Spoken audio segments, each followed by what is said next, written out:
நாளைக்கு ஓய்வு நாள். ஆனால் நம்ம ஓய்வு நாளில் ஆராதனையில் பாடுற பாட்டு எல்லாத்தையும் சாட்டர்டே நைட்டு எவ்ரி சாட்டர்டே 7 o'clockலாம் வந்து பாடகர் கூடி எல்லாமே வந்து நம்ம நாளைக்கு என்ன பாட்டு பாட போகிறோமோ அதை வந்து ப்ராக்டிஸ் எடுத்துப்போம்.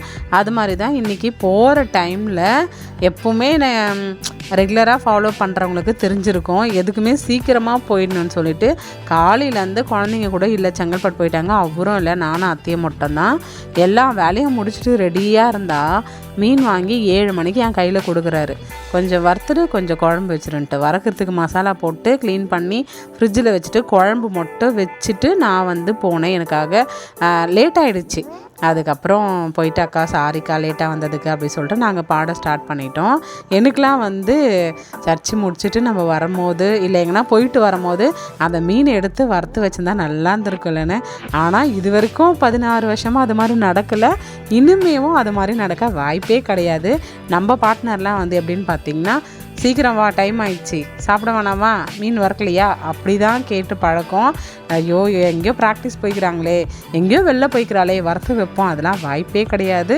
நம்ம ஆசைப்படுறது ஆனால் வறுத்து வைக்கணும்னு சொல்லிட்டு தான். இதை பார்த்து கூட அவர்லாம் செய்யவே மாட்டார். ஆனால் சூப்பராக சமைப்பார். அதுவும் எனக்கு கொரோனா டைமில் தான் தெரியும். பொரியல், குழம்பு, சாதம், சாம்பார், சிக்கன், மீன் எல்லாமே செம்ம டேஸ்ட்டாக செஞ்சு கொடுத்தாரு. சாப்பிட்டு நம்ம சும்மா சொல்லக்கூடாது.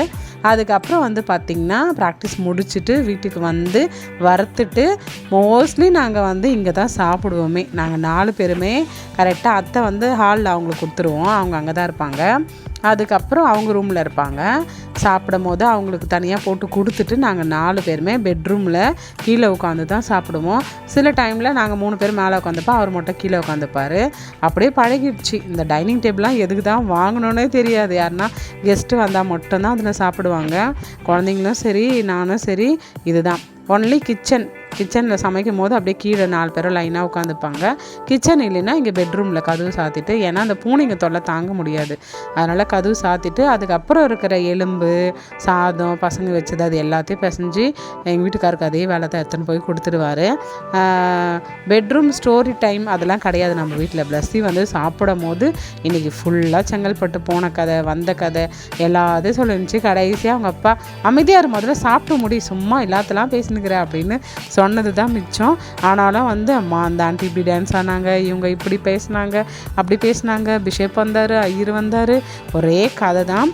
எப்போவுமே வந்து பெரியப்பா பசங்க, சித்தப்பா பசங்க எல்லாம் ஒரே வீட்டில் ஒரே வாசலில் இருந்தால் இதுதான் நடக்குமே. ரொம்ப பாசமாக இருப்பாங்க. ஒரே அக்கா தங்கச்சியாக இருப்பாங்க.